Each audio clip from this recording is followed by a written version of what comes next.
Hey everyone, and welcome to another deep dive. This time, we're setting our sights on New Zealand. Yeah, we're super excited about this one. And we know a lot of you are about to jump into Marcella Mayo's awesome YouTube exploration of New Zealand in Google Earth VR. Which is pretty intense. Oh, yeah, Yeah. hours long, like a serious commitment. So we thought, why not give you a little boost of background knowledge before you go? Exactly. We've been digging through encyclopedias, historical accounts, even some geography textbooks. All to give you the inside scoop on New Zealand's history, culture, all that cool stuff. Exactly. So when you're flying through those virtual landscapes, you'd be like, aha, I know what's up. Exactly.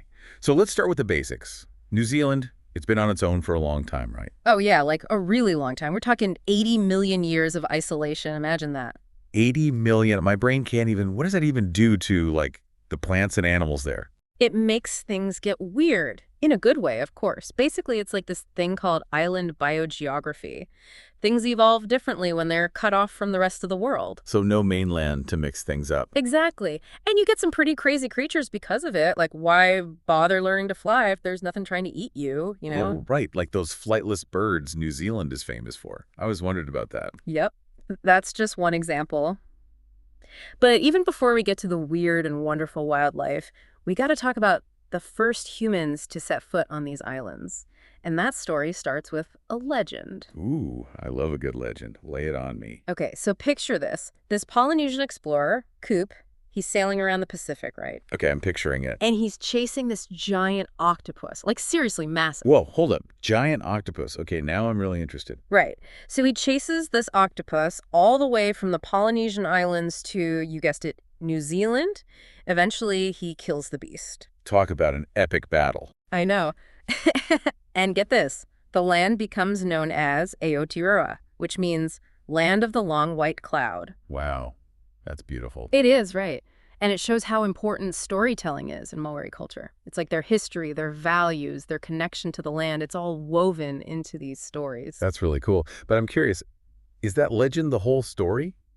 Or is there more to how people first settled New Zealand? Well, like with most things in history, the picture is a little more complicated. Newer research is pointing towards a longer, more gradual migration process, not just one big arrival all at once. More like a slow trickle over time. More like it, yeah. It shows that what we know about the past is always evolving. I like that. History is not just a static thing, right? It's always being re-examined and updated. Totally. But okay, so we've got Polynesian explorers, giant octopus battles, a land steeped in legends. What comes next in this story? European explorers, maybe? I know they show up eventually. You got it. Yeah. Enter Abel Tasman, a Dutch explorer, sails into the scene in 1642. He's actually the first European to spot New Zealand. I bet the Maoris were thrilled to see him. Not quite. Let's just say things didn't go so smoothly. Ended up in a pretty violent clash, actually. Oh no, what happened? Well, Tasman's crew got into it with a Maori tribe. A few of his men were killed. That's awful. Yeah, it was a rough start, to say the least. Tasman, he was so freaked out he named the place Murderer's Bay and just took off. He didn't even set foot on the land. Nope, just sailed away. Which, kind of sets the stage for this whole complicated relationship between Maori and Europeans that plays out over the next few centuries. It's a reminder that, first contact between different cultures, it doesn't always go as planned. There's often misunderstandings and, well, yeah, sometimes even violence. Exactly. And it's all part of the bigger picture we're trying to paint here. Right. So where do we go from here? Well, up next we have a much more famous explorer, Captain James Cook. He arrives in 1769, and he does this super detailed mapping of the coastline. Captain Cook, the mapmaker extraordinaire. That's him. And his maps, they basically opened the floodgates for more European exploration, trade, and eventually, you guessed it, settlement. So Cook's arrival, that's a big turning point. Huge. It really sets in motion all these massive changes that shape New Zealand into what it is today. Like, I bet if people watching Marcella's VR exploration look closely, they'll see Cook's influence everywhere. Oh, yeah, totally. In the names of places, the way towns are laid out, all that stuff, it's like history coming to life right in front of their eyes. Exactly. But speaking of turning points, there's another one that's super important to understand. The Treaty of Waitangi. The Treaty of Waitangi. Okay, I've heard that name a lot, but I got to be honest, I'm not really sure what it's all about. No worries, it can be a little confusing. Basically, it was this agreement signed in 1840 between Maori chiefs and the British Crown. It was supposed to establish how they were going to get along, share the land, all that. Sounds like a pretty important document. Oh, it is. It's like the foundation of modern New Zealand. Hmm. But of course, things are never that simple. There's always a but, isn't there? Right. See, the treaty was written in both English and Maori, and there were some pretty significant differences in how each side interpreted it. Uh-oh. That sounds like a recipe for trouble. It kind of was. Led to a whole bunch of misunderstandings and broken promises, which, caused tension and conflict between the Maori and the European settlers. So the Treaty of Waitangi, it's more than just a historical document, right? It's still relevant today. Oh, absolutely. It's like a symbol of this ongoing struggle for Maori rights and recognition. And I bet you people exploring New Zealand in VR are going to see that legacy everywhere. Wow. This is all way more complex than I thought it would be. It's like I'm starting to realize that a virtual tour of New Zealand, it's not just about pretty scenery. It's about understanding this whole layered history and the challenges that still exist today. You got it. And we're just getting started. All right, so we've talked about ancient explorers, legendary battles, and the Treaty of Waitangi. It's amazing how much history is packed into these islands. It really is. But the story doesn't stop there. New Zealand, they went on to, make their own mark on the world. Oh, yeah, for sure. I've always been impressed by how progressive New Zealand is. Like, they were the first country to give women the right to vote way back in 1893. That's right. And don't forget about the minimum wage. They introduced that in 1894, super ahead of their time. It makes you wonder, what was in the water in New Zealand? What made them so forward-thinking? Well, I think it was a combination of things. New Zealand, they had this young, vibrant democracy. There was this frontier spirit, this real drive for social justice, So it wasn't just a fluke. Like, there were real reasons behind these progressive policies. Oh, yeah, absolutely. It was a time of massive social change worldwide with the Industrial Revolution and labor movements gaining momentum. New Zealand, they were kind of like a testing ground for these new ideas. That's fascinating. It's like they were at the forefront of this global shift towards a more egalitarian society. Exactly. And it's not just about social reforms either.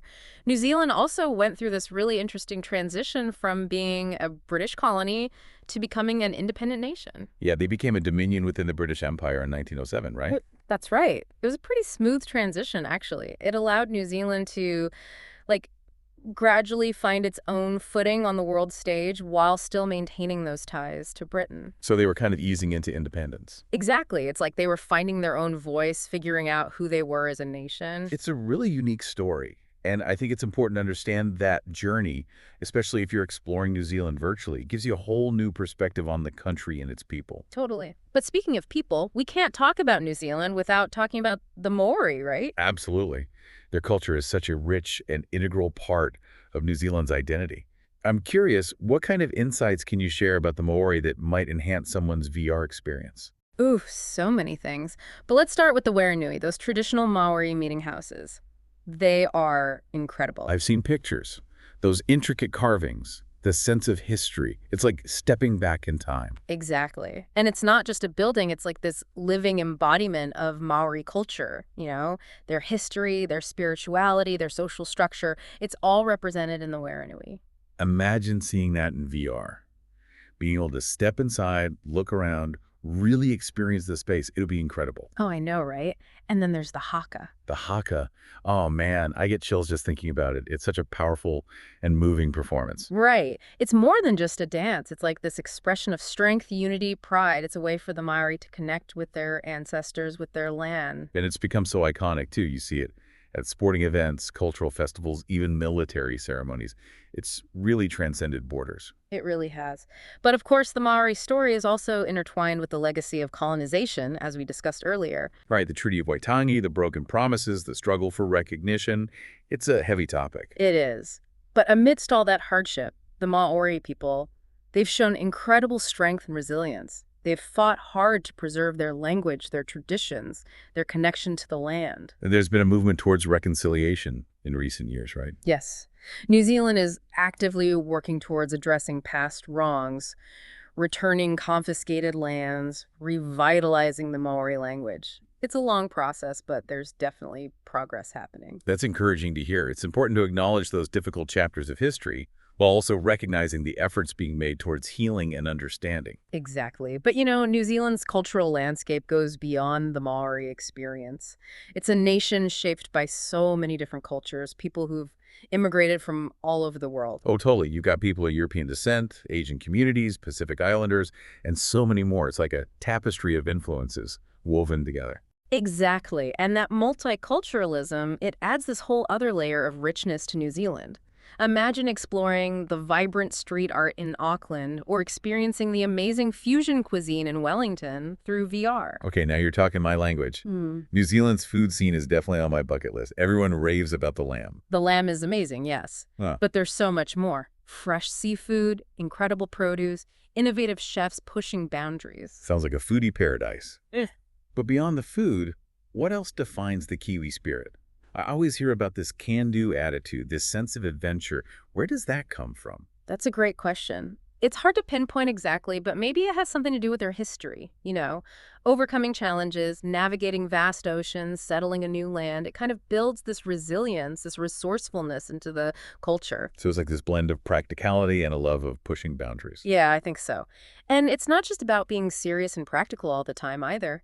Kiwis are also known for their sense of humor, their love of a good laugh. Oh, yeah, that dry wit, that ability to not take themselves too seriously. I love that about them. Me too. It's part of what makes New Zealand such a fun and welcoming place to visit, even virtually.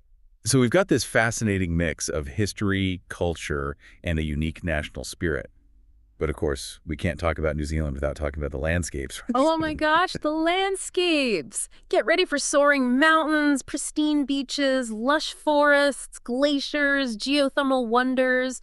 It's like Mother Nature went all out. I can't even imagine experiencing that in VR. It'd be mind-blowing. Right. Imagine flying over the Southern Alps, seeing Mount Cook piercing through the clouds, or kayaking through those fjords with waterfalls cascading all around you. And then there's those geothermal areas you mentioned, geysers, mud pools, all that steamy, bubbling goodness. It's like another planet. It really is. And it's all thanks to those powerful tectonic forces that shaped New Zealand. Sitting on the edge of two tectonic plates, it's a land that's constantly changing, evolving. It's like the land itself is alive. Yeah. And it's created this incredible diversity of landscapes, from the mountains to the coast. Exactly. But we can't forget about the wildlife either. Remember that island biogeography we talked about? Well, it's resulted in some pretty unique creatures. Oh, yeah. Like the kiwi, that iconic flightless bird. So Right, big. right. And then there's the kakapo, the world's only flightless parrot. They're adorable, but sadly, they're also critically endangered. Ah, that's sad. But it's good to hear that there are efforts to protect them. Oh, absolutely. New Zealand is really committed to conservation.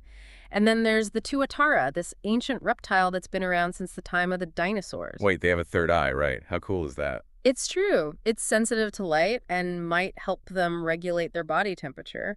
Just another example of the amazing biodiversity New Zealand has to offer. It sounds like a nature lover's dream come true. But I'm also impressed by New Zealand's commitment to protecting its environment. It seems like they're really trying to balance tourism with sustainability. Oh yeah, they're definitely leading the way in that regard. They've got all these national parks, marine reserves, protected areas. They're really taking care of their natural treasures. It's inspiring to see. And it makes me even more excited to explore New Zealand, even if it's just virtually for now. But speaking of exploration, I know New Zealand is also famous for its adventure tourism. Oh yeah, it's an adrenaline junkie's paradise. Bungee jumping, whitewater rafting, skiing, hiking, you name it. New Zealand's got it all. I bet those activities would be insane in VR. Imagine feeling like you're actually bungee jumping off a bridge or rafting down a raging river. Right, it would be a rush. But what's cool about New Zealand is that there's something for everyone. Whether you're a hardcore thrill seeker or just want to enjoy some scenic hikes, there's an adventure waiting for you. That's awesome. It's like a place where you can push your limits and find peace and tranquility all at the same time. Exactly. It's that balance that makes New Zealand so special. It's a land of contrasts, from the rugged mountains to the peaceful beaches, from the ancient cultures to the modern cities. It's a place that really has it all. You've painted such a vivid picture. I'm already feeling the Kiwi spirit, even though I'm just sitting here talking about it. But I know there's more to New Zealand than just breathtaking landscapes and adventure activities. They're a nation grappling with complex issues, facing challenges, and making their mark on the world stage. Exactly. And that's what we'll delve into in the final part of our deep dive. We'll explore New Zealand's economy, their role in global affairs, and the challenges and opportunities they face in the 21st century. Okay, so we've covered a lot of ground. Ancient history, cultural influences, those amazing landscapes. But a country's got to have an economy, right? Right. And New Zealand's is actually pretty fascinating. I bet when most people think about New Zealand's economy, they think sheep. Lots and lots of sheep. Haha, yeah. Agriculture is definitely a huge part of it. I mean, they're world leaders in dairy, meat, wool, all that good stuff. It's funny because it's kind of a classic image, right? But it's also true. They're still a powerhouse when it comes to agriculture. Oh, yeah. But they've also branched out. Their wine industry is booming too, you know? New Zealand wine. Okay, now I'm getting thirsty.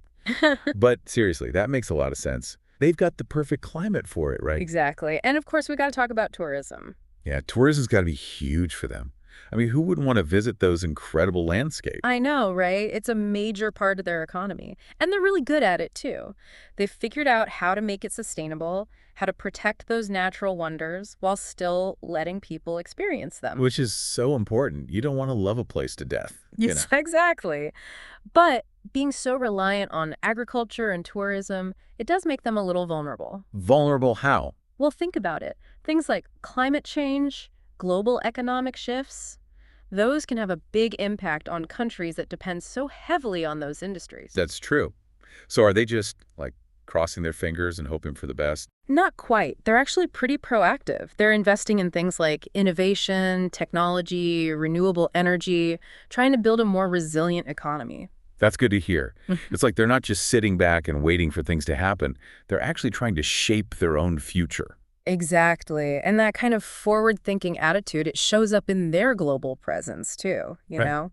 New Zealand always seems to be on the right side of history. Uh-huh. Well, I wouldn't say always, but they're definitely known for being vocal about things like human rights, nuclear disarmament, the environment. Yeah, they really stand up for what they believe in. It's pretty impressive for such a small country. It is. And then, of course, there's their relationship with Australia. Ah, yes, the classic sibling rivalry. They love to tease each other, but they always have each other's backs. Exactly. They share so much history, culture, that love of rugby, but they also have their own distinct identities and sometimes clash on things like economics and politics. So, like any good sibling relationship, it's complicated. Totally. But at the end of the day, they're there for each other, which I think is a good lesson for the rest of the world, honestly. Totally agree. So, as we wrap up this deep dive into New Zealand, I think the main takeaway for me is that it's a country with a rich history, a vibrant culture, and a real commitment to doing things the right way. I think that's a great summary. And I hope that everyone listening, before they jump into that amazing VR experience with Marcello, they'll have a deeper understanding of what they're seeing. Exactly. Because New Zealand, it's more than just pretty landscapes. It's a living, breathing country with a lot to offer. It really is. And it's a place that's still evolving, still figuring things out, which makes it all the more fascinating, don't you think? Absolutely. And I think that's a great note to end on. New Zealand's a country with a bright future, and I can't wait to see what they do next. Thanks for joining us on this deep dive, everyone. We'll see you next time. Welcome to another deep dive. This time we're heading to the South Pacific. Sounds exciting. It is.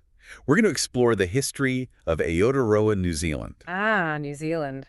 Land of stunning landscapes. Definitely stunning landscapes, and a history that's way more interesting than you might think.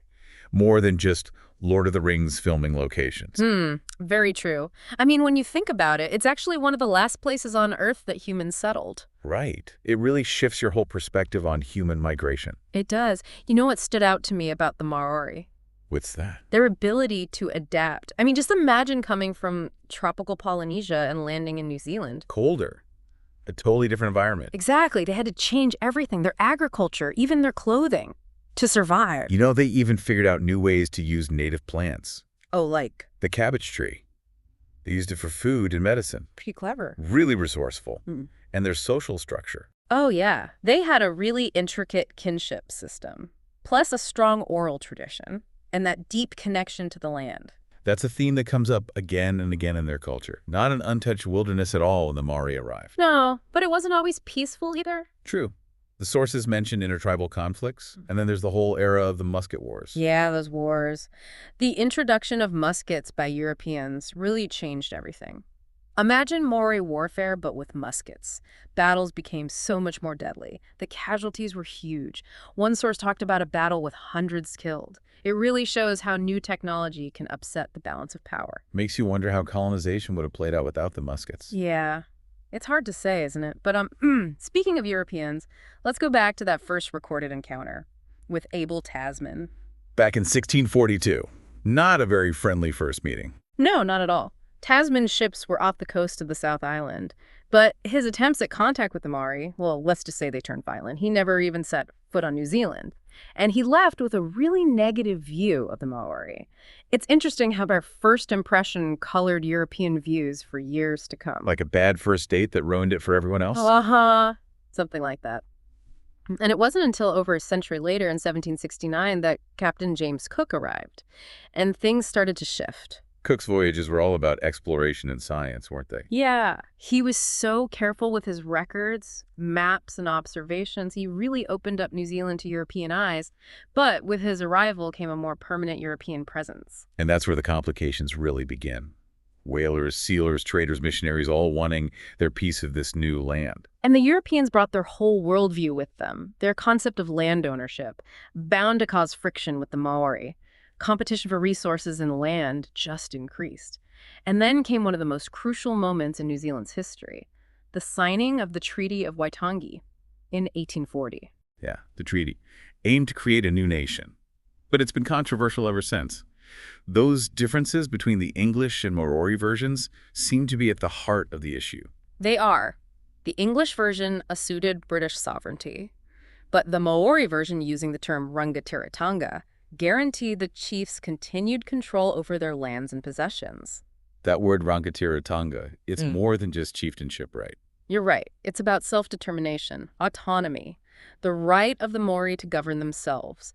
And it's because of these very different interpretations of that concept and of the treaty itself that we've seen decades of debate and legal challenges. So the treaty was supposed to build a partnership, but those different interpretations ended up causing conflict. That's right. All those misunderstandings about land rights, sovereignty, governance, they all paved the way for the New Zealand Wars, a whole series of conflicts that had a devastating impact on Maori communities. And that's just the start of a really long and complex journey towards reconciliation.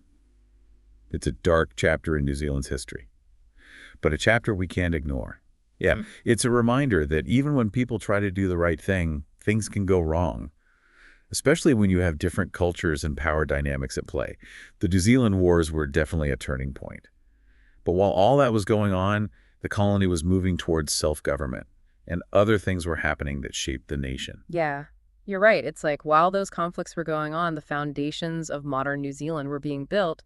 British colonial rule brought lots of settlers. And like we talked about before, sheep farming became huge. I was reading about how New Zealand's sheep population just exploded during that time. Because it changed the landscape and the economy. Yeah, the sources talk about massive sheep stations everywhere. Wool became a major export, the land of the long white cloud, eh? But all those sheep actually led to something pretty interesting, refrigerated shipping. Oh yeah, refrigerated shipping. One of those things in history that makes you go, aha. Seems like such a basic thing now, but it totally changed global trade. Absolutely. It was developed in the 1880s. This Kiwi invention allowed New Zealand to start exporting meat and dairy products to faraway places, Britain, for example. Suddenly, everyone could have New Zealand lamb for dinner. It transformed their economy. They became this major agricultural exporter. It's amazing how something that came out of necessity in a fairly isolated country could have such a global impact. And then on top of all that, you have the gold rushes, adding another layer to this rapidly changing society. Right. Gold was discovered in Otago and Westland. People came from all over the world hoping to strike it rich, led to rapid population growth and economic development. But of course, there were challenges too. The sources describe these boom towns popping up practically overnight. Dunedin is a good example. And with that came social tension and lawlessness, all the usual problems of rapid growth. So you've got colonial settlement, agricultural expansion, the gold rush frenzy. What a mix. Did all this upheaval create a push for more social equality? It did. In the late 19th and early 20th centuries, New Zealand went through a wave of progressive reforms, a really remarkable period of social change. I was really surprised to learn that New Zealand was the first country in the world to give women the right to vote back in 1893. Pretty groundbreaking. Yeah, it was a big deal. And it wasn't just voting rights either. The Liberal government introduced all sorts of social welfare programs, like old age pensions and minimum wage laws. They were real pioneers in many ways, trying to create a more just society. Sounds like they were ahead of their time when it came to social policy. But I'm sure some people resisted those big changes. Oh, there was resistance, for sure. The conservatives thought the government was doing too much. But the desire for reform was strong, especially with the growing labor movement fighting for workers' rights. So this focus on social justice and collective bargaining, they became part of New Zealand's identity. Exactly. And as the 20th century got going, New Zealand had to deal with global events that would further shape the nation. You're talking about the world wars, right? How does such a geographically isolated country handle those conflicts? Well, the impact was massive. Over 100,000 New Zealanders served overseas in World War I. Think about it. That was a big chunk of their population back then. And the Gallipoli campaign, it was a disaster in the end, but it became this iconic moment in their history. It had a really profound effect on them. It's often seen as a coming-of-age moment for New Zealand, even though they lost. Yeah. All that bravery and sacrifice at Gallipoli created a strong sense of national unity. It became a symbol of their commitment to their allies and their willingness to fight for what they believed in. Did this newfound sense of national identity change New Zealand's relationship with the British Empire after the war? It did. Between the wars, New Zealand started to look for a more independent foreign policy, even though they stayed loyal to the British Commonwealth. But those years were also tough economically. Lots of social unrest, too. Just like many other countries, New Zealand was struggling through the Great Depression. And that's when the Labour Party started to become a real force, right? Promising a new deal for everyday New Zealanders. That's right. They focused on social justice and government action in the economy. They offered a new way forward. And in 1935, they won the election by a landslide. That really started an era of huge social reform. Their leader, Michael Joseph Savage, he's still a big figure in New Zealand history. He is. He was charismatic, and he really connected with people who were suffering during the Depression. His government introduced these groundbreaking policies: free healthcare, unemployment benefits, state-funded housing. It was a huge change from the past, and it laid the foundation for New Zealand's welfare state. It's interesting how sometimes economic hardship can lead to social progress. But just as New Zealand was getting back on its feet after the Depression, another global conflict broke out. World War II was a whole new set of challenges, another test for New Zealand. And once again, they answered the call, sending troops to fight with their allies. Pretty remarkable when you think about the sacrifices a small nation like that made on the world stage. Yeah, over 120,000 New Zealanders served overseas in World War II. They fought in Europe and the Pacific. It had a huge impact back home, too. More industry, women working in jobs they hadn't before, and the welfare state expanded even more.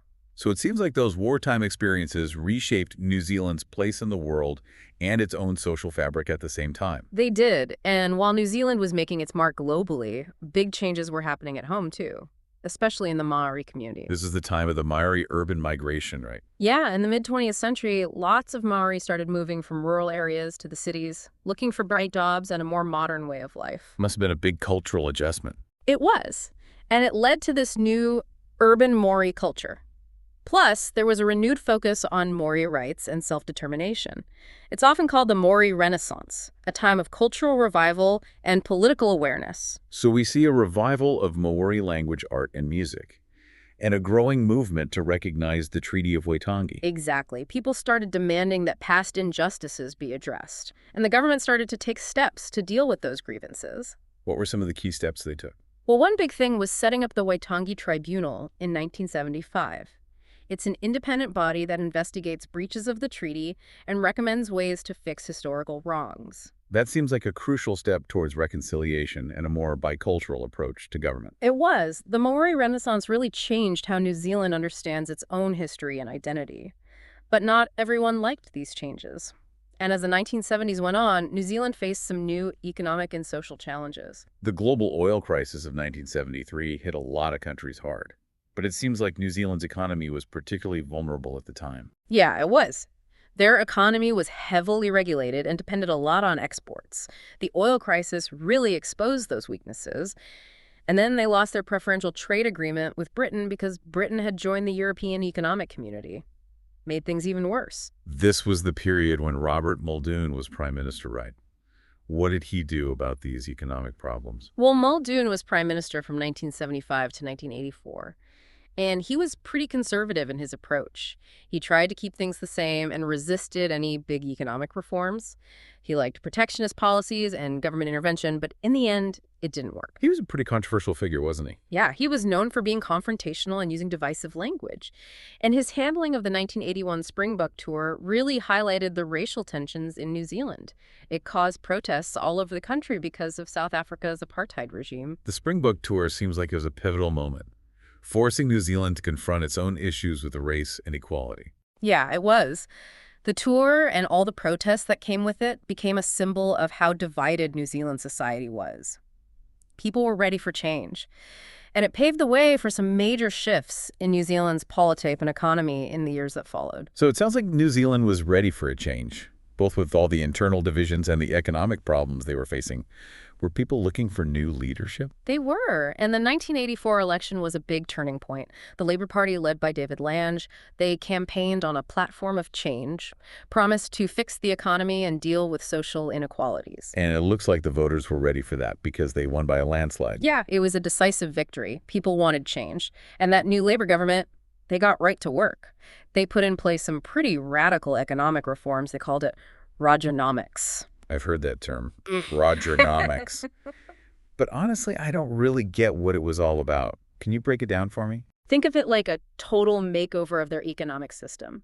Deregulation, privatization, way less government intervention. They cut subsidies, sold off state-owned businesses, liberalized the financial sector. It was a huge shift away from how New Zealand had been doing things for decades. Wow, that sounds pretty drastic, like ripping off a Band-Aid. Mm. I bet a lot of people weren't happy about it. You're right. Rogernomics was really controversial. Some people loved it, said it made the economy more efficient and helped New Zealand compete globally. But others argued that it made inequality worse and weakened the social safety net. People are still arguing about it today. It's interesting how this small country ended up being a testing ground for such a radical economic experiment. But it wasn't all about the economy, was it? The Lange government also made some social reforms. Yeah. Alongside all the economic stuff, they made some big changes when it came to LGBTQ plus rights and recognizing the Treaty of Waitangi.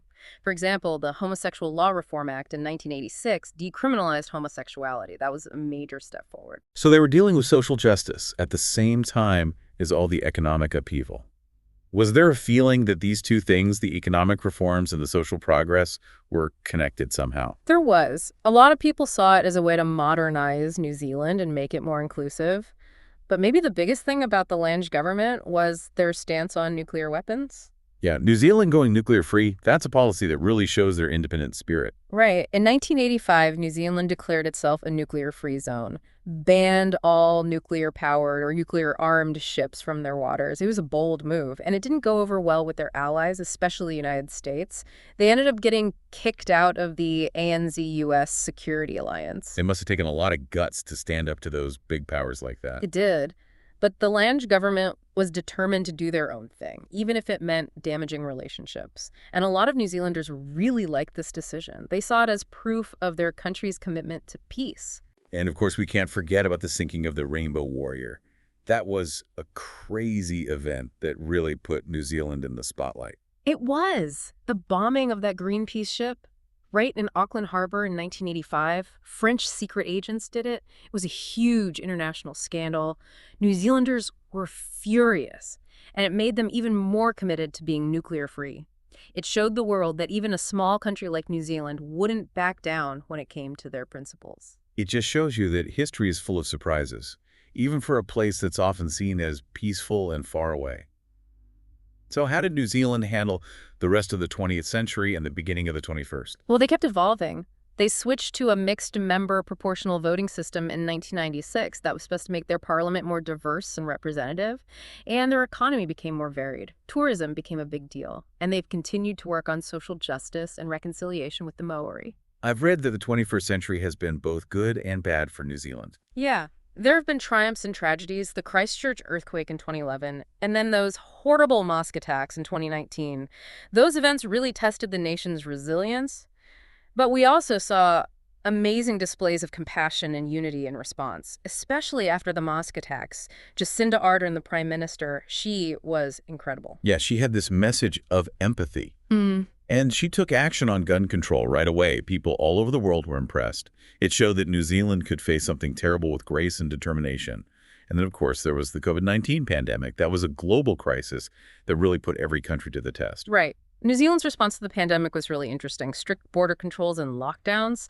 And at first they were really successful at getting rid of the virus completely, though it did come back eventually. But that approach, while it did work to contain the virus, it also caused a lot of debate about how to balance public health with individual freedoms. It sounds like New Zealand, like the rest of the world, is still figuring out how to deal with the long-term effects of the pandemic. Hmm. So as we finish up this deep dive into New Zealand's history, what are your big takeaways? What stands out to you? I think it's amazing how much New Zealand has achieved in such a short amount of time. From those early Polynesian voyagers to their role as a global leader in things like social justice and environmentalism, New Zealand has always been a force to be reckoned with.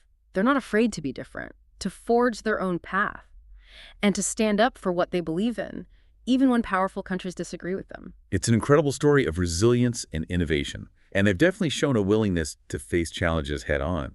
You've given us all a lot to think about. New Zealand's history is proof that even small countries can make a big difference in the world, and that even when things are tough, there's always hope for a better future. Well said. And remember, New Zealand's story is still being written. Climate change, economic inequality, global instability. These are the challenges of the 21st century. And they're going to require even more innovation and a commitment to those values of inclusivity and fairness that have shaped New Zealand's identity. Well, there you have it, a journey through the history of Aotearoa, New Zealand, a country shaped by its unique location, its diverse people, and its unwavering spirit. I hope this deep dive has given you a new appreciation for this amazing country and its place in the world. Hey everyone, ready for another deep dive? Today we're heading to a land that's like stepping back in time. Oh, I know where we're going with this. New Zealand, right? You got it, an island nation that's bursting with unique plants and animals you won't find anywhere else. It's like a living laboratory of evolution, isn't it? Exactly. And we've got this academic text to guide us. Yeah. All about how New Zealand became a biodiversity hotspot. We're going to uncover what makes it so special and what challenges this unique ecosystem faces. Well, I think what's fascinating is that New Zealand's story began way before it was even an island. Oh, you mean back when it was part of that supercontinent, Gondwana? Exactly. Imagine this massive landmass, Gondwana and New Zealand, is just hitching a ride on a giant continental plate, surrounded by places like Australia and Antarctica. It's mind-boggling to think about all that land connected. Right. So about 85 million years ago, things start to change. This supercontinent, it begins to break apart, and New Zealand sets off on its own solo journey. So that's when this evolutionary experiment really takes off. You got it. As New Zealand drifts away, its landscapes go through these dramatic shifts. Volcanoes erupt, the climate changes over millions of years. And get this, there's evidence that around 23 million years ago, it was almost entirely underwater. Whoa! So almost all of it submerged. Yeah, just a few tiny islands poking above the surface. Talk about a close call. But even during these massive changes, that connection to Gondwana, it remained. You mean in the types of plants and animals they have? Absolutely. Take those ancient forests, the podocarp and southern beech forests. They're like echoes of those ancient Gondwanan ecosystems. I've seen pictures. They look incredible. Oh, they are. And then there's the tuatara. The tuatara, those little lizard-looking things. Yeah, but they're not lizards at all. They're actually these ancient reptiles, often called living fossils because they've hardly changed for millions of years. They're like a window into that prehistoric past. That's so cool. So even the fact that New Zealand has frogs is a link to Gondwana, right? Because they usually don't make it to islands. That's right. Frogs typically have trouble colonizing islands, especially those far out in the ocean, so their presence points back to that ancient connection. Okay, so Gondwana sets the stage. But then New Zealand goes solo for millions of years. What happens next? This is where things get even more interesting, right? Definitely. Now we've got fossil evidence of a land mammal they've nicknamed the SB mammal, dating back about 19 million years. A mammal. But I thought New Zealand was famous for not having many mammals. Well, that's the thing. This discovery proves that mammals did exist in New Zealand after it split from Gondwana. So the question is, what happened to them? Why did they disappear? It's a real puzzle for scientists. Did they die out because the environment changed? Were they outcompeted by other species? It really makes you wonder what other secrets are hidden in those fossils. It really does. But you know, this disappearance of mammals, it created an opportunity for another group of animals to really thrive. The birds. This is where we get to talk about those giant moa, right? And exactly. Picture this. A bird towering over 12 feet tall, just roaming around. They were herbivores, munching on leaves and shoots, and their main predator, well, it was pretty impressive too. Wait, something preyed on a bird that big. I gotta hear this. Okay, so picture one of the largest eagles ever known, the Haast's eagle. It was perfectly adapted to hunt these giant moa. Imagine that aerial battle. That's insane. It's like something straight out of Jurassic Park. Yeah. I'm guessing that epic matchup doesn't happen anymore, though. Sadly, both the moa and that massive eagle went extinct not long after humans first arrived in New Zealand. Ah, man. That's a pretty stark reminder of the impact we can have, even unintentionally. But at least they still have those iconic Kimi birds, right? Oh, absolutely. The kiwi, another flightless bird, managed to hang on. They're perfectly adapted to that nocturnal lifestyle, poking around the forest floor for food. It's incredible how life finds a way. It really is. But speaking of adaptations, it wasn't just birds evolving in those unique conditions in New Zealand. The plants there are pretty extraordinary, too. Oh, yeah.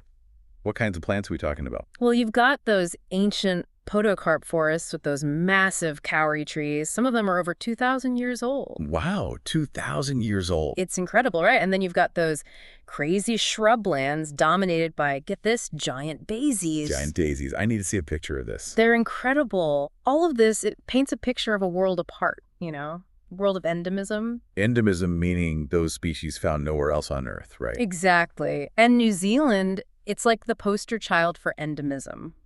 Think about it. 80% of the plants, 70% of the birds, all the native reptiles, amphibians, and bats, they're found nowhere else on Earth. That's mind-blowing. And it's not just the land-dwelling creatures either. Even 75% of their marine mollusks, those shellfish, are unique to New Zealand. That isolation, it really let evolution go wild. It really is amazing how diverse New Zealand is. But with all this talk of isolation and unique species, we've got to address the elephant in the room. Oh, I know where you're going with this. The arrival of humans. Exactly. It's true. When humans arrived, it had a huge impact on New Zealand's biodiversity, especially when they brought those mammalian predators with them. Right, because those native species had evolved for millions of years without that kind of threat. Yeah.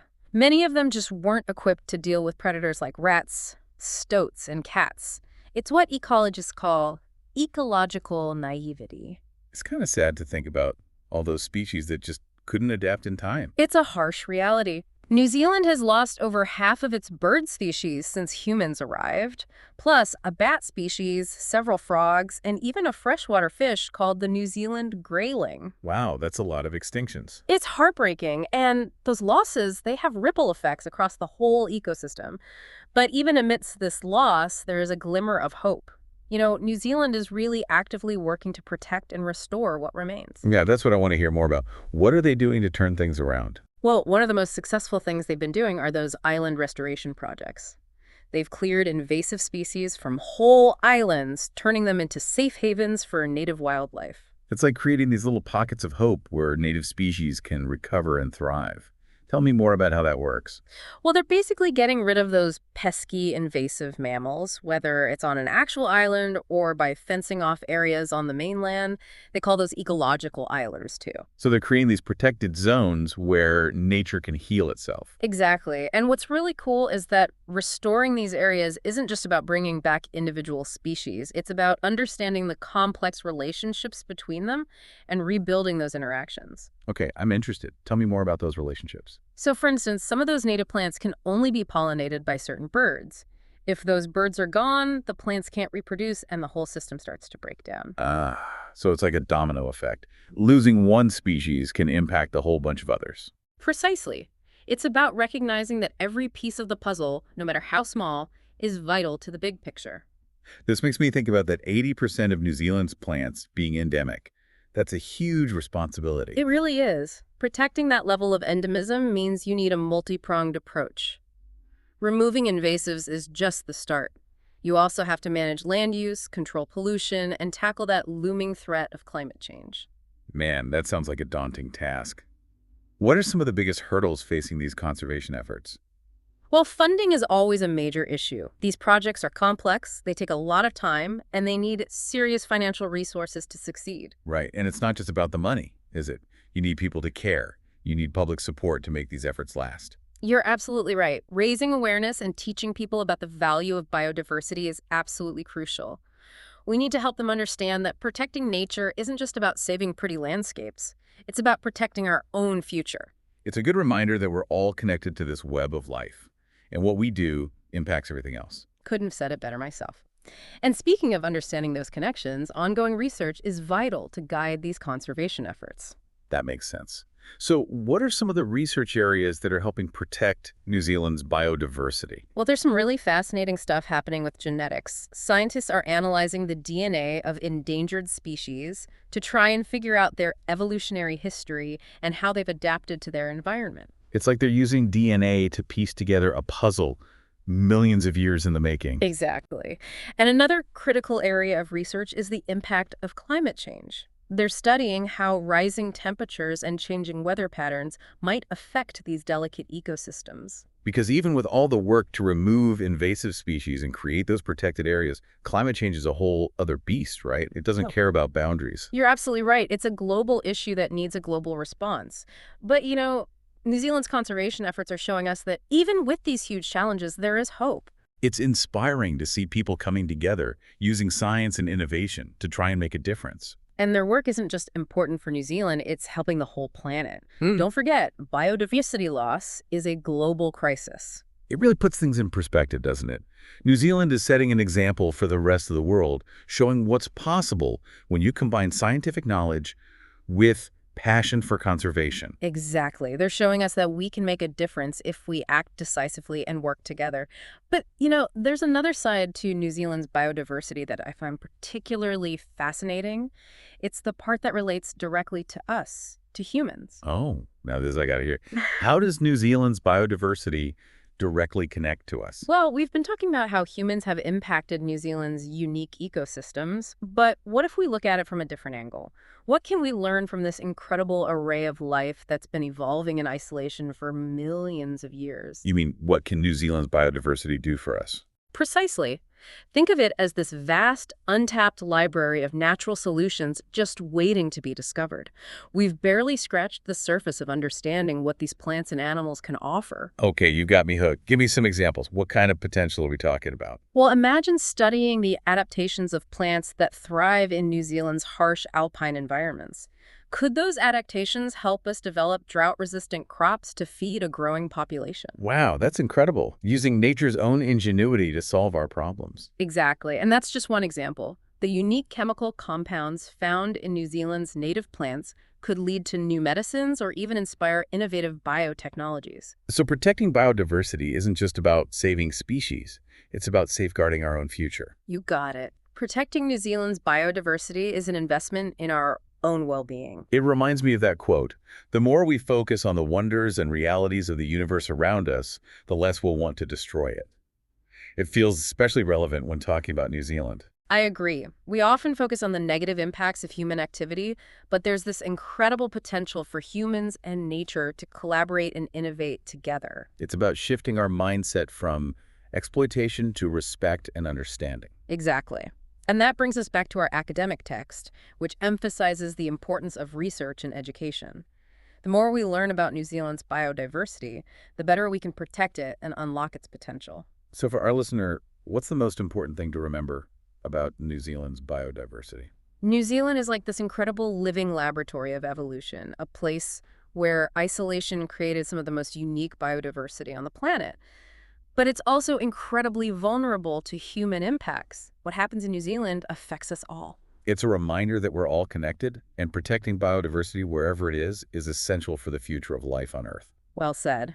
And who knows what incredible discoveries are still waiting to be made in this evolutionary wonderland at the bottom of the world. It's been an awesome journey exploring New Zealand's biodiversity. Thanks for joining us. Absolutely. It's been a pleasure. So before the break, we were talking about those incredible island restoration projects in New Zealand. It's amazing how they can take these islands that were overrun with invasive species and transform them back into these havens for native wildlife. It's really a testament to those conservationists in New Zealand, their Hmm. dedication and how creative they are. These projects require such a deep understanding of how these ecosystems work, that delicate balance. Yeah, you mentioned earlier that they're basically creating these ecological islands.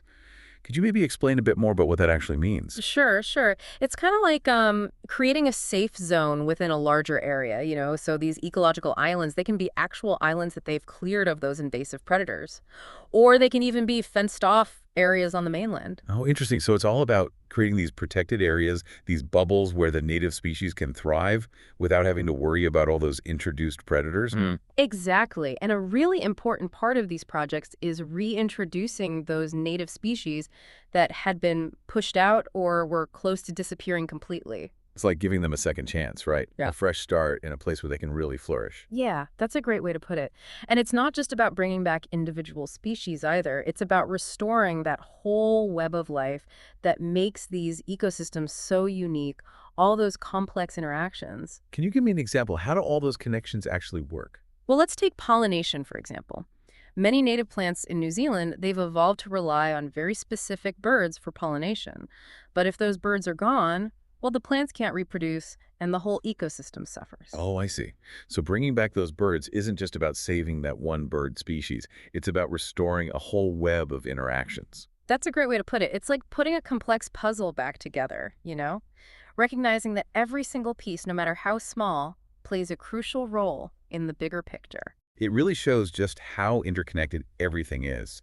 And with so many unique species in New Zealand, remember, 80% of their plants are endemic.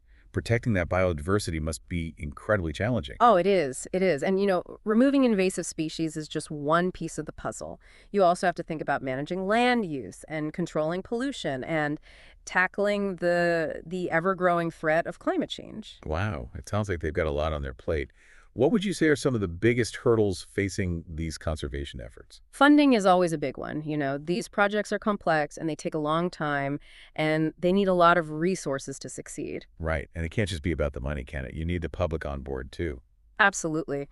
Raising awareness and educating people about why biodiversity is so important is essential, really.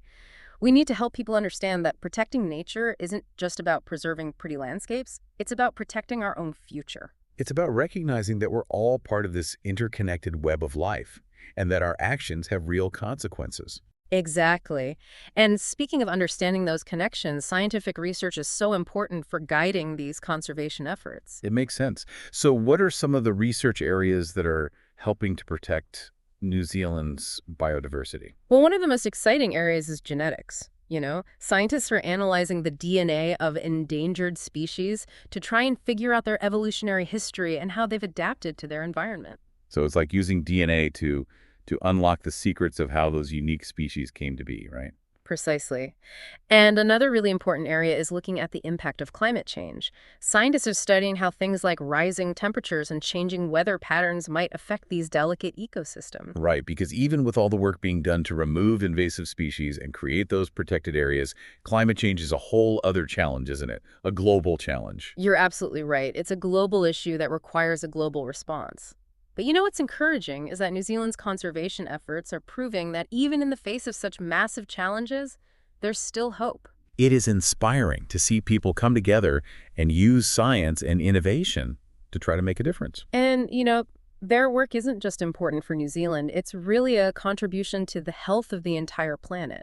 We have to remember that biodiversity loss is a global crisis. It really puts things into perspective, doesn't it? Yeah. New Zealand is setting an example for the rest of the world, showing what we can achieve when we combine scientific knowledge with a real passion for conservation. Exactly. They're demonstrating that if we act decisively and work together, we can make a real difference. But, there's another aspect of New Zealand's biodiversity that I find incredibly fascinating. It's how it relates directly to us, to humans. Oh, now this I have to hear. How does New Zealand's biodiversity connect directly to us? Okay, so you were saying that New Zealand's biodiversity connects directly to humans. I'm really curious to hear more about that. Well, we've spent a lot of time talking about how humans have affected New Zealand's ecosystems, right? But what if we flip the script and looked at it the other way around? What can we learn from all this incredible life that evolved there over millions of years? You mean what New Zealand's biodiversity can do for us? Exactly. Think of it like a treasure chest full of natural solutions just waiting to be discovered. We're only just starting to understand the possibilities these plants and animals offer. Give me an example. What kind of potential are we talking about here? Okay, well, imagine studying the plants that thrive in those harsh alpine environments in New Zealand. They've had to adapt to some pretty extreme conditions. Right, right. So what if we could figure out how they do it? Maybe we could use that knowledge to develop drought-resistant crops that could help feed more people around the world. That's a really cool idea. Using nature's own solutions to solve some of our biggest problems. Exactly, and that's just one example. Those unique chemical compounds in New Zealand's native plants, they could lead to new medicines or even inspire new technologies. The possibilities are pretty much endless. It's amazing to think about all that potential. So it's not just about conservation for the sake of conservation. It's about recognizing how important biodiversity is for our own future as well. That's a great way to put it. Protecting New Zealand's biodiversity isn't just an act of environmental responsibility, it's an investment in our own well-being. It's like that saying, we don't inherit the earth from our ancestors. We borrow it from our children. We have a responsibility to protect this planet, not just for New Zealand, but for everyone. Absolutely. And that brings us back to what we were talking about earlier about the importance of research and education. The more we learn about New Zealand's biodiversity, the better we'll be able to protect it and unlock all its potential. So for our listener out there, what would you say is the most important thing to remember about New Zealand's biodiversity? New Zealand is a truly unique place. It's like a living laboratory of evolution, a place where isolation has created some of the most incredible biodiversity on Earth. But it's also a place that's really vulnerable to what we humans do. What happens there impacts the whole planet. It's a good reminder that we're all connected and that protecting biodiversity wherever it exists is crucial for the future of life on Earth. Well said. It's been a real pleasure exploring this topic with you today. Who knows what amazing discoveries are still waiting to be uncovered in that evolutionary wonderland at the bottom of the world, right? This has been a fascinating deep dive into New Zealand's biodiversity. Thanks for joining us, everyone. Ever wonder how people first got to those stunning islands of New Zealand? Well, get that today's deep dive is all about the Maori people, Okay. the indigenous people of New Zealand. Right.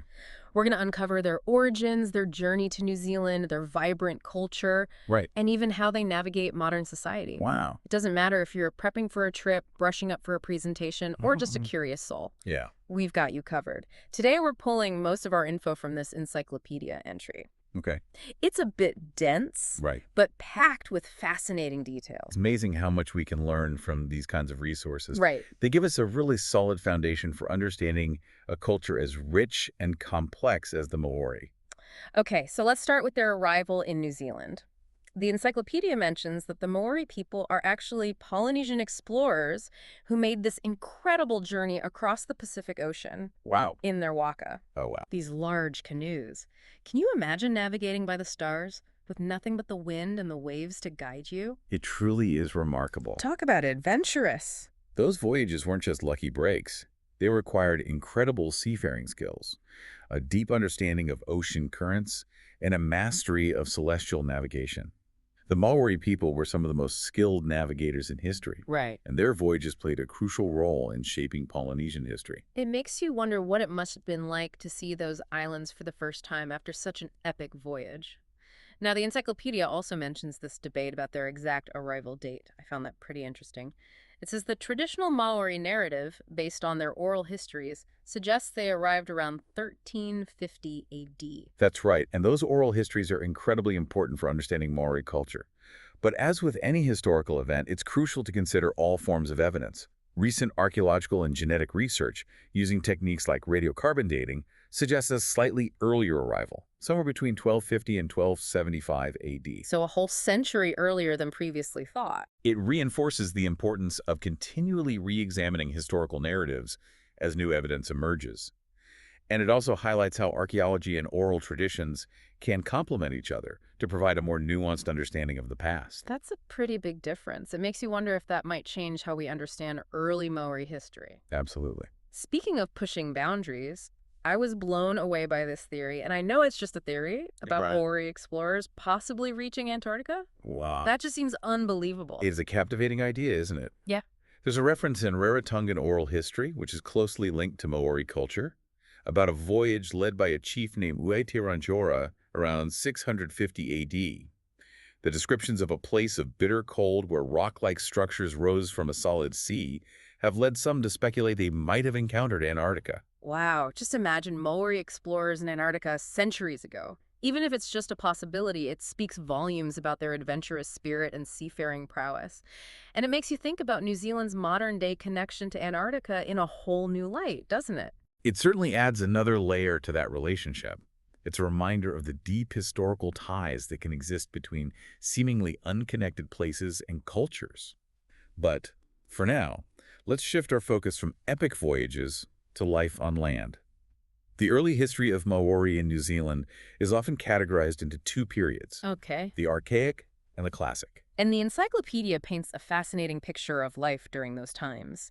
In the Archaic period, the Maori were primarily moa hunters, those giant flightless birds. They had this unique lifestyle living off the land.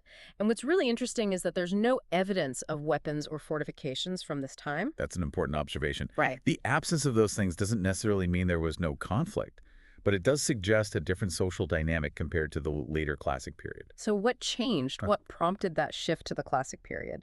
Well, a major factor was the extinction of the moa around the 1500s.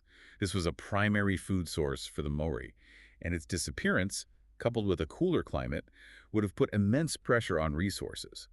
This likely led to increased competition and conflict, which is reflected in the emergence of elaborate green stone weaponry, carvings, and those fortified villages called pa. So it's a classic example of environmental change driving societal shifts. It Ah. makes you realize how interconnected everything is. And it seems like the classic period is when that warrior image, often associated with Maori, really solidified, right? Not quite. While warfare became more prominent during this time, it's crucial to remember that the Maori people are far more than just warriors. Their culture is incredibly complex and diverse, encompassing art, spirituality, social structures, and so much more.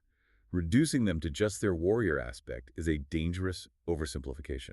That's a good point. We need to be careful not to fall into those kinds of stereotypes. Each culture has so many layers to it. Speaking of interacting with other cultures, let's talk about the arrival of Europeans on the scene. The encyclopedia starts with Abel Tasman's visit in 1642. Okay. It didn't go so well, did it? Not at all. Yeah. Tasman's encounter with the Maori is a classic example of how initial cultural misunderstandings can quickly escalate into tragedy. Hmm.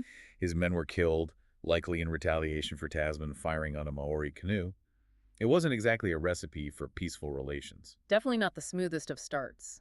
Thankfully, Captain James Cook's interactions in the late 1700s were a bit more positive. He actually managed to establish some rapport with the Maori and even opened up trade. Right? But those early encounters weren't without their downsides, were they? True.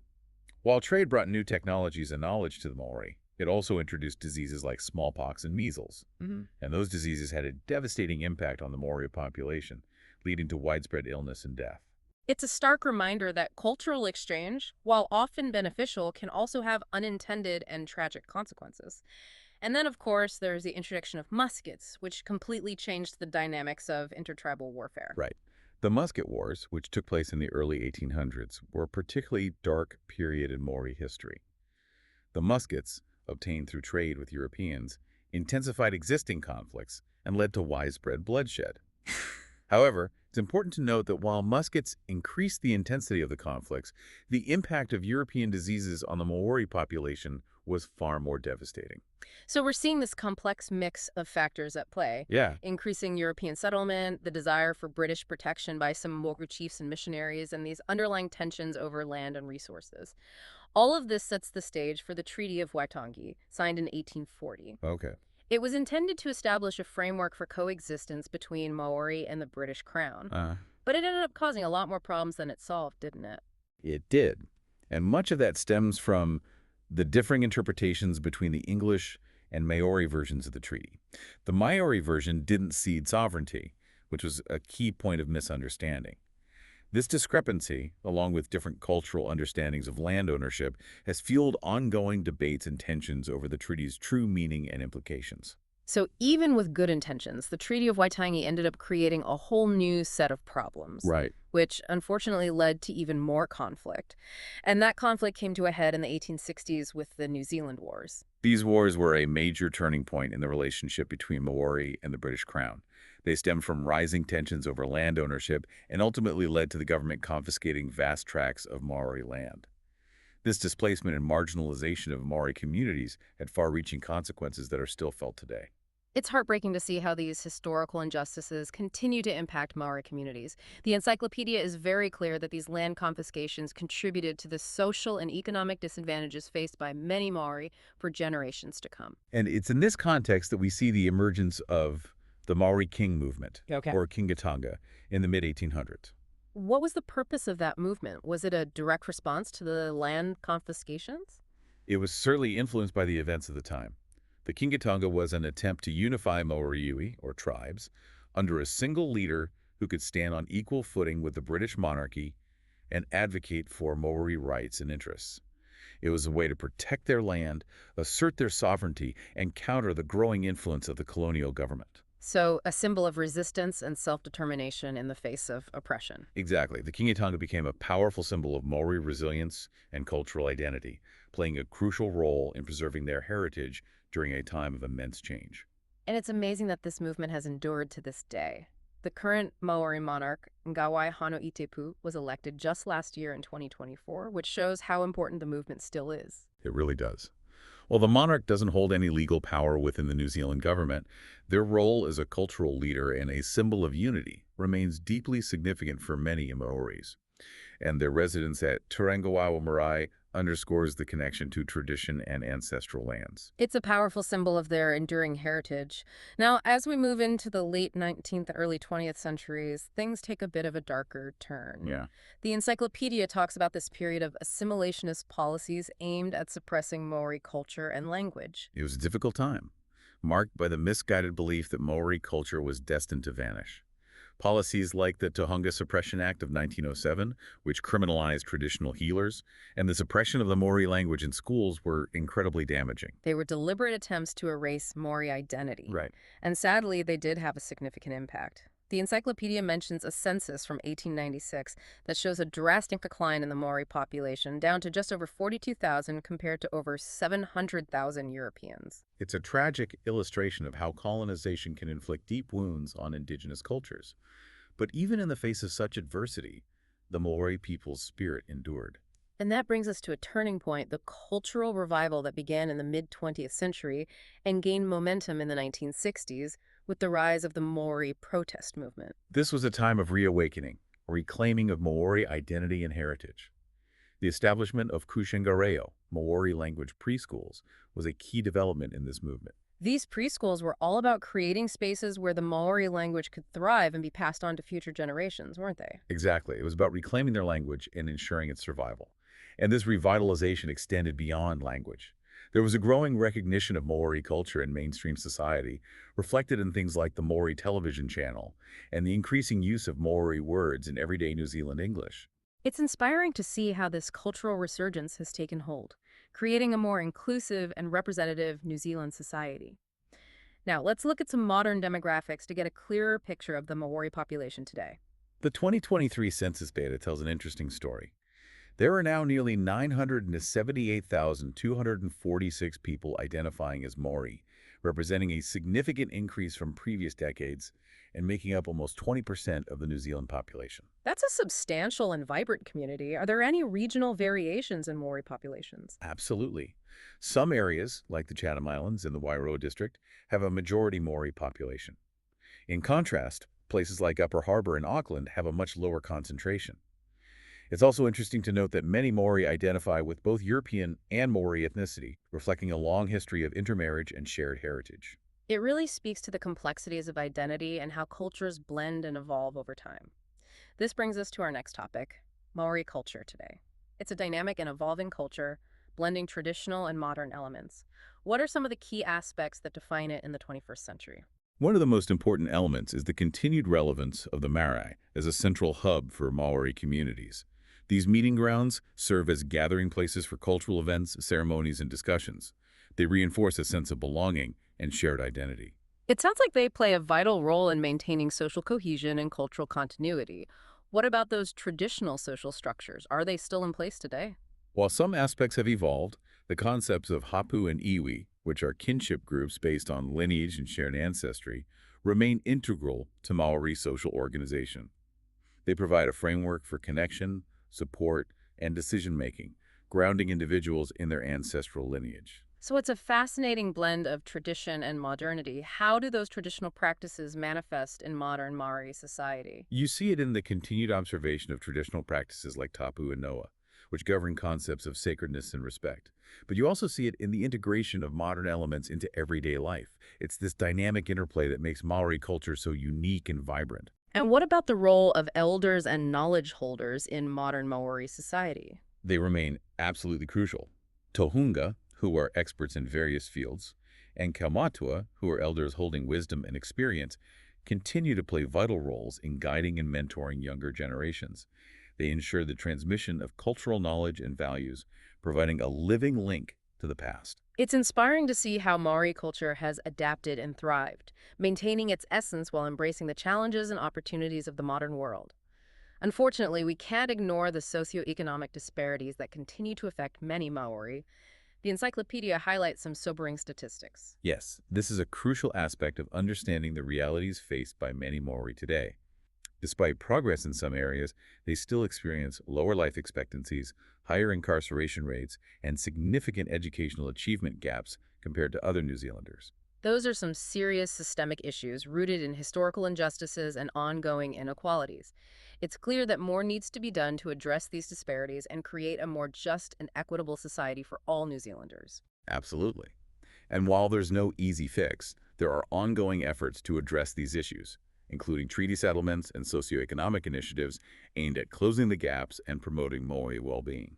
It's an ongoing journey that requires commitment, collaboration, and a willingness to acknowledge and learn from the past. And to recognize the inherent strength and resilience of the Maori people. Despite the challenges they faced, their culture is vibrant and evolving, making significant contributions to New Zealand's social, political, and cultural landscape. Speaking of contributions, it's important to acknowledge the growing recognition of Maori culture on the global stage. From art and music to film and fashion, Maori creativity and innovation are being celebrated worldwide. And the increasing political representation of Maori, with leaders like Nanaia Mahuta, the first female Maori foreign minister, is a testament to their growing influence and impact. It's a sign of progress, and it's exciting to see Maori voices and perspectives being shared and valued on a global platform. It all circles back to those Polynesian explorers who first arrived on these shores centuries ago. Their legacy of resilience, innovation, and cultural richness continues to inspire and shape the world today. That's a perfect place to pause for now. We've covered a lot of ground from epic voyages to cultural revivals.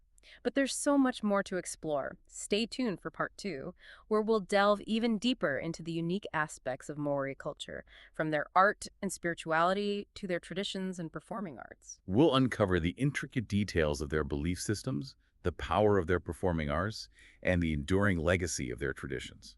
It's a journey you won't want to miss. Welcome back to our deep dive into the captivating world of the Maori people. Before we took a pause, we were talking about the remarkable resilience of Maori culture. But I'm curious what makes this culture so unique. When I was reading through the encyclopedia, I was really struck by their profound connection to spirituality and the natural world. It seems like those two things are deeply intertwined for them. Absolutely. Traditional Maori beliefs are deeply rooted in Polynesian cosmology. Concepts like tapu, noa, mana, and wairua are woven into the very fabric of everyday life. Okay, so those are all terms I came across in the encyclopedia, but I have to admit, I need a little refresher. Could you break those down for us? Of course. Let's start with tapu. It refers to something sacred or restricted, something imbued with spiritual power. It's about recognizing the sanctity of certain objects, places, or even people. So, like, when you remove your shoes before entering a marae, that's out of respect for the tapu of that space? Precisely. It's acknowledging the presence of ancestors and the spiritual significance of the gathering place. Noah, on the other hand, is the opposite of tapu. It's about making something ordinary or lifting a restriction. So Tapu and Noah are like two sides of the same coin, balancing the sacred and the everyday. That's fascinating. Exactly. Then there's mana, which is often translated as authority or prestige, but it's a much deeper concept. It's a spiritual force that individuals, objects, or even places can possess. It's about leadership, influence, and the ability to inspire others. Would you say that a charismatic leader or a skilled craftsperson might have a lot of mana? Absolutely. Their skills and accomplishments would contribute to their mana, which in turn elevates their standing within the community. And finally, there's Wairua, which refers to the spirit or soul. So these four concepts, Tapu, Noah, Mana, and Wairua, they're not just abstract ideas for the Maori, they actually shape how they interact with the world around them. Precisely. They provide a framework for understanding the interconnectedness of all things the natural world, human relationships, and spiritual beliefs. A profoundly holistic worldview. It makes you realize how different cultures have such unique ways of perceiving the world. The encyclopedia also mentions the importance of ancestors in Maori culture. It seems like they're not just figures from the past, but have a real presence in the present. That's a key aspect of Maori spirituality. Reverence for ancestors is paramount. They're seen as guiding spirits who continue to influence the present. Their stories, wisdom, and mana are passed down through generations, providing a sense of continuity and belonging. And this connection to ancestors is expressed in many ways, isn't it? Like through genealogy and oral traditions. Absolutely. Waka Papa, which means genealogy, is a central element of Maori identity. It's about tracing your lineage back through generations, understanding your place within the wider kinship group, and honoring those who came before you. So it's like a living map of their family history, connecting them to their past. Yes, and oral traditions are another way of keeping those ancestral connections alive. Storytelling, chants, songs. These are all ways of transmitting knowledge, history, and cultural values from one generation to the next, ensuring that the ancestors' voices are never forgotten. It's amazing how these traditions create such a strong sense of cultural continuity and community. Now, we can't talk about Maori culture without mentioning the incredible artistry. The carvings, the weaving, the tattoos, they're all so intricate and meaningful. It's clear that art isn't just about aesthetics for the Maori people, is it? Not at all. Maori art is deeply symbolic. Every design, every symbol, every pattern tells a story, conveys a belief, or represents an ancestral connection. The encyclopedia really highlights the importance of carving, particularly in meeting houses and on canoes. Can you tell us more about the symbolism behind those carvings? Meeting houses, or wairanui, are considered sacred spaces, and the carvings that adorn them often depict ancestors, mythical figures, and stories from tribal history. They serve as visual reminders of lineage, cultural values, and the interconnectedness of the community. It's like walking into a living history book, surrounded by the stories and spirits of their ancestors. Exactly. And the same goes for the carvings on canoes, or waka. These weren't just vessels of transportation, they were extensions of the community itself. The carvings often represented the tribe's ancestors, their journeys, and their spiritual guardians, ensuring a safe and prosperous voyage. It's remarkable how art is so deeply intertwined with every aspect of Maori culture. And what about tamoko, the traditional tattoos? They seem to hold a special significance. Absolutely. Tamoko is more than just body art. It's a sacred practice, a visual expression of identity, lineage, and status. The designs are unique to each individual, reflecting their waka papa, their achievements, and their place within the community. So it's like wearing your history on your skin. In a way, yes, it's a powerful statement of who you are and where you come from, and it's been incredibly inspiring to see the revival of Tomoko in recent decades. It's reclaiming its place as a symbol of Maori pride and identity. It's a testament to the enduring power of tradition. Weaving is another significant art form mentioned in our research. What can you tell us about that? Weaving has been practiced by Maori for centuries. It's a highly skilled craft used to create various items, clothing, mats, baskets, and even ceremonial cloaks. And I imagine there's a lot of symbolism woven into these creations. Absolutely. The materials used, the patterns, the colors, they all hold meaning. For example, flax, a common weaving material, is associated with strength and resilience.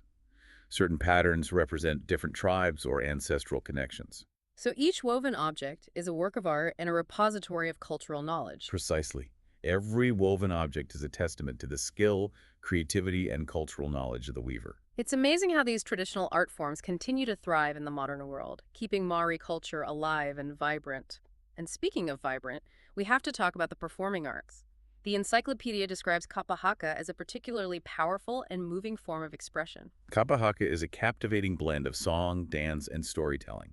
It's deeply rooted in Maori tradition and expresses cultural pride, sharing their history and connecting with their ancestors. It's become incredibly popular in recent decades, hasn't it? It really has. Kapa haka groups have sprung up all over New Zealand and even internationally. There are fierce competitions and performances showcasing the incredible talent and passion of the performers. And of course, there's the haka, which has become pretty iconic even outside of New Zealand. I've seen it performed at sporting events and cultural festivals. What's the cultural significance behind it? The haka is often perceived as a war dance, but it's so much more than that. It's a powerful display of strength, unity, and cultural pride. It can be used to challenge opponents, welcome guests, or honor important occasions. So it's about channeling energy and emotion. Exactly. The stomping feet, the rhythmic chanting, the fierce facial expressions, they all work together to create an incredibly moving and unforgettable experience. It's no wonder it's become such a powerful symbol of Maori culture. Are there other forms of performing arts that are important to them? The encyclopedia mentions traditional instruments and storytelling. The ongapiro, the traditional instruments, play an important role in Maori music and storytelling. They create a variety of sounds and rhythms, evoking different moods and emotions. I imagine storytelling remains a vital part of Maori culture as well. Absolutely. Whether it's through myths, legends, or historical accounts, storytelling is a powerful way of transmitting knowledge, values, and cultural identity. It's how they keep the past alive and relevant for future generations. And what's fascinating is that Maori storytelling is finding new platforms in the modern world through film, literature, and even television. That's incredible. What are some examples of that? Maori writers, directors, and actors are sharing their stories with the world, bringing Maori perspectives and experiences to a wider audience. Films like Once Were Warriors and Whale Riders have captivated viewers globally, shedding light on the complexities of Maori life and identity. It's great to see Maori culture making its mark on the global stage. It's a reminder that despite the challenges of colonization and assimilation, Maori culture has not only survived, but thrived, adapting and evolving while staying true to its essence. But we can't ignore the darker side of their history, can we? The ongoing struggle for equality and justice. You're right. To fully understand the Maori people and their place in the world today, we need to delve into their ongoing journey of reconciliation and the socioeconomic realities they face. Let's explore those complexities of race relations, the efforts to address historical injustices, and the aspirations for a more just and equitable future for the Maori people in part 3 of our deep dive. We're back for the final part of our Maori deep dive.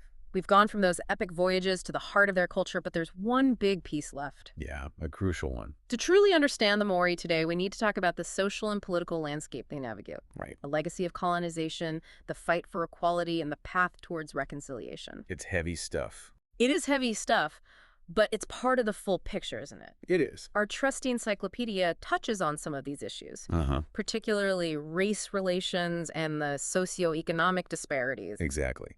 It's impossible to separate the Maori experience from those factors. Right. Let's start with race relations. The relationship between Maori and Pākehā, that's New Zealand Europeans, Okay. has been a mix of cooperation and conflict. It sounds like a complicated dynamic. The encyclopedia mentions that there was this idea among some Pākehā of New Zealand being a model of racial harmony. Right. But that feels a bit surface level, doesn't it? You're hitting the nail on the head. That perspective often overlooked the deep inequalities and unresolved grievances simmering beneath the surface. Yeah. And those grievances really came to light in the mid-20th century with the rise of the Maori protest movement. So as Maori started moving to urban areas and finding their voice, those long-held tensions over land, language, and cultural identity became impossible to ignore. Precisely. It was a pivotal moment, and a key part of that movement has been the push for recognition of the Treaty of Waitangi and redress for past injustices. The treaty's come up a few times in our deep dive, but to be honest, I'm still a bit fuzzy on its significance. Okay. Could you give us a quick recap? Of course. The Treaty of Waitangi, signed back in 1840, was meant to be this framework for partnership between Maori and the British Crown. However, its interpretation and implementation have been incredibly controversial. Because of those differing understandings of sovereignty and land ownership? Exactly. The Maori version didn't cede sovereignty, which was a major point of contention. This has led to ongoing disputes over land confiscations, cultural suppression, and the lack of meaningful Maori involvement in decision-making. Right. It's a wound that hasn't fully healed. So how has the New Zealand government responded to these calls for justice and reconciliation? Has there been any progress? There have been efforts made. Okay. The Waitangi Tribunal was established in 1975 to investigate those historical grievances and recommend solutions. Right. And since the 1990s, the government's been negotiating treaty settlements with various iwis or tribes. I've heard about those settlements. They involve financial compensation and sometimes the return of confiscated land, right? Yes, But it sounds like there's still a lot of debate around them. there is. Some Maori feel the settlements are insufficient, that they don't fully address the magnitude of the harm done. On the other hand, some non-Maori criticize them as being preferential treatment. It's a complex and often contentious issue with no easy answers. It's a reminder that reconciliation is a long and complicated process. Yeah. And alongside that, you have the socioeconomic disparities that continue to impact so many Maori communities. Uh-huh. The statistics in our encyclopedia were pretty alarming. It's a harsh reality. Hmm. Maori experience lower life expectancies, higher rates of poverty, and are overrepresented in the criminal justice system. Those are systemic issues, aren't they? Reflecting the lasting impact of colonization and the ongoing struggle for true equality. Exactly. And those disparities are further exacerbated by things like limited access to health care, quality education, and economic opportunities. It paints a pretty bleak picture. It does. But are there any initiatives in place to address these issues? There are government programs aimed at closing those gaps, Okay. like targeted funding for Maori education and healthcare, as well as programs to boost economic development in Maori communities. Right. But it's a work in progress, and there's a long way to go. It sounds like it requires a multifaceted approach, Yeah. tackling both the historical roots of inequality and the present-day barriers that still exist. Absolutely. It's about creating a society where everyone has a genuine opportunity to thrive, regardless of their ethnicity. So as we wrap up this incredible deep dive, what are the key takeaways we should leave with? First and foremost, we need to recognize the Maori as Tangata Whenua, the indigenous people of New Zealand, and respect their profound connection to the land and their cultural heritage. That respect needs to translate into action. Genuine partnerships, meaningful consultation, and a real commitment to upholding the principles of the Treaty of Waitangi. Couldn't agree more. And we need to celebrate the resilience and adaptability of Maori culture. It's truly remarkable how they've revitalized their language, reclaimed their traditions, and carved out their space in the modern world. It's a testament to their strength and determination. But at the same time, we can't shy away from those ongoing challenges they face, especially the socioeconomic disparities and the fight for equality. It's a shared responsibility, not just a Maori issue. Right. Building a truly just and equitable New Zealand requires a collective effort. So to our listeners out there, this deep dive was just the beginning. Yeah. I encourage you to keep exploring the world of the Maori people. Their story is one of resilience, creativity, and a deep connection to their heritage, a story that deserves to be heard, understood, and celebrated. There's so much more to discover, more voices to listen to, more to learn from the Maori experience. So keep diving deep.